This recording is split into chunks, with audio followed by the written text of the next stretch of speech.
Salud amigos, donde quiera que se encuentren de ese lado del receptor, en Venezuela o en cualquiera de los países desde los cuales nos acompañan a través de nuestros servicios satelitales. Y por supuesto a través de las páginas web, más allá de donde llega nuestra cobertura, y tenemos sobradas pruebas de que se ha vuelto planetaria. Tenemos hoy, como toda vez que me ven hablarles sentado, un programa de entrevistas. Nuestra querida, contaminada y única nave espacial ha dado otra vuelta sobre su eje imaginario y sigue generando acontecimientos en pleno desarrollo.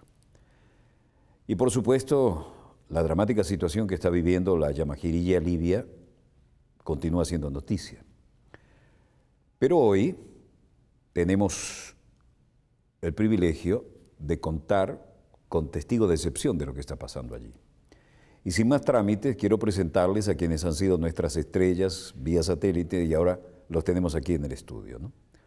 Rolando Segura, el colega periodista de Telesur, de origen cubano, y el camarógrafo Henry Pillajo, de origen ecuatoriano, colega también en el área de la comunicación, que estuvieron pasando las duras y las maduras en la Yamajirilla libia y que acaban de regresar después de una salida como se sale de los frentes de guerra, como se puede, y agradeciendo que se sale caminando y no con los pies por delante.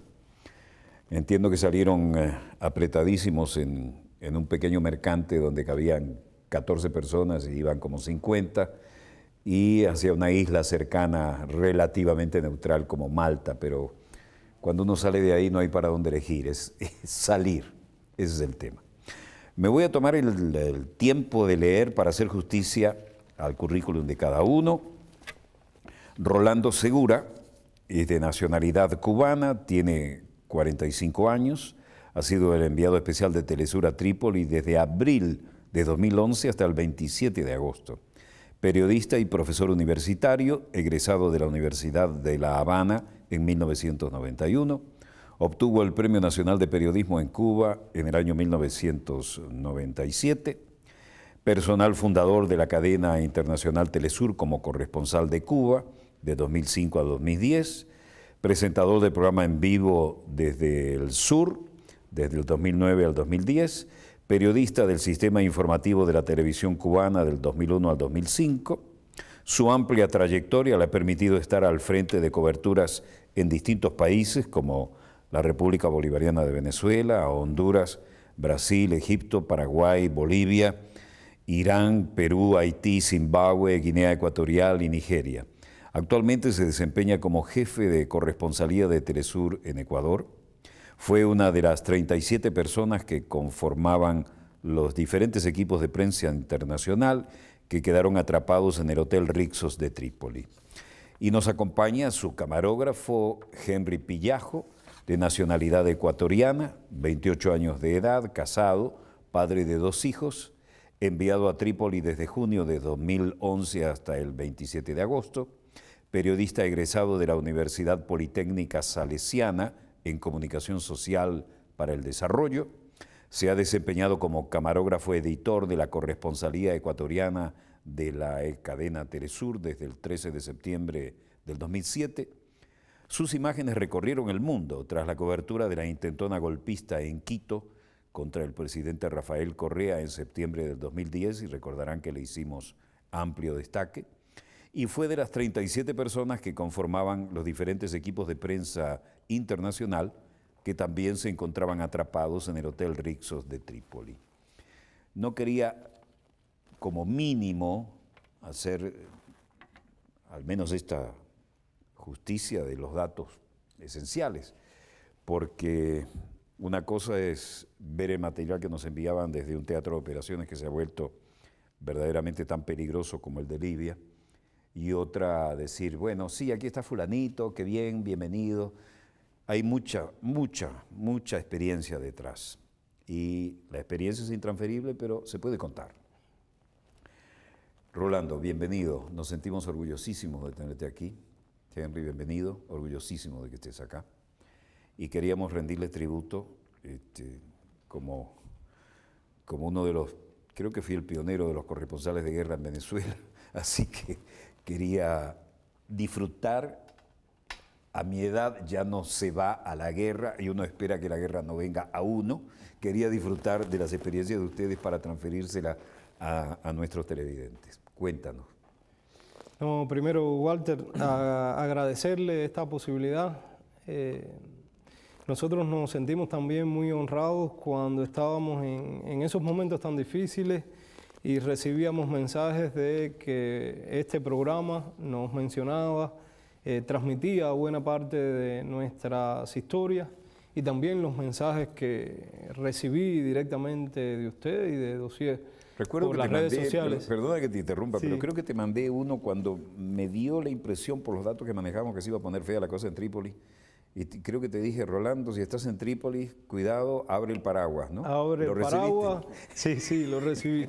Y me impresionó mucho. Venía bombardeo, además. Claro, no, y me impresionó porque ya nosotros teníamos más o menos ideas de que la cosa se iba a poner ya, iba a entrar en una etapa decisiva, aunque se había anunciado mucho. Bueno, en 5 meses vi diferentes etapas de esta guerra y muchas veces era más el ruido que lo que estaba sucediendo en realidad en cuanto al supuesto avance de los rebeldes hacia Trípoli, pero ya se veía sobre el terreno que la OTAN estaba decidida a hacer lo que fuera necesario para permitir la entrada para facilitar la entrada de los rebeldes a la capital. Y cuando recibí aquel mensaje dije, bueno, si Walter, que siempre alerta, que siempre está avisorando lo que puede suceder y maneja bastante información, dice esto, es porque de verdad la cosa se va a poner difícil en los próximos días y así sucedió. Me imagino que lo compartiste con Henry. Y yo, bueno, la metáfora para entrar en los caracteres, abre el paraguas que se viene un gran bombardeo, ¿no? Pero creo que ahí estábamos, ¿no? Qué bueno tenerlos acá sanos y salvos. Ya hay otro equipo de relevo. Yo no quiero hablar, quiero que ustedes me cuenten. Henry, cuenta tu experiencia como camarógrafo. Porque yo empecé llevando cable, como te conté, detrás de una cámara, ¿no? Después me dieron una cámara, después pude medio ponchar como director y después todo lo que es historia. Pero cuéntame la tuya. Bueno, ante todo, muchas gracias por la entrevista, al estar aquí. Bueno, fue una experiencia muy dura, ya que vivimos distintas etapas, porque al momento que personalmente yo había llegado, los sitios en Trípoli ya habían sido bombardeados. Pero lo que más me sorprendió a mí fue que en una ciudad muy cercana a Trípoli empezaron a bombardear muy seguidamente. Empezaron a atacar escuelas, viviendas, centros de abastecimiento para esa ciudad, Sliten. Y continuamente nosotros acudíamos a ese lugar a ver las víctimas, a ver todo lo que la OTAN había causado. Entonces, todo eso para mí empezó a ser nuevo. Fue algo que me impactó mucho, ver tantos civiles muertos, la destrucción que podía causar esas bombas, el distinto tipo de bombas que eran utilizados en esta guerra y cómo esos efectos causaban destrozos en la ciudad y la gente igual, todo aquello las consecuencias que estaban en ello. ¿Me equivoco o hubo un altísimo número de bajas civiles? Sí, de hecho las autoridades libias en un principio se demoraron en dar datos, el Ministerio de Salud, de cómo iba el número de muertos, civiles sobre todo, pero durante los primeros meses que visitábamos los hospitales, que visitamos los lugares que habían sido bombardeados, nos percatábamos que las cifras iban en aumento y ya se comenzaron a dar los datos cuando iban por los 900 y ya en las últimas semanas ya superaban los 1.300 civiles muertos. En ocasiones llegábamos a los bombardeos en el momento en que estaban sacando a las víctimas de los escombros, pero llamaba la atención que esto lamentablemente no aparecía luego en las informaciones. En ocasiones yo decía, la prensa tiene que llegar al lugar, ver al cadáver cuando lo sacan los escombros para decir que hubo víctimas civiles, porque si no, muchas veces aún así no se decía. Yo recuerdo en una ocasión en pleno Trípoli que se bombardean un edificio civil.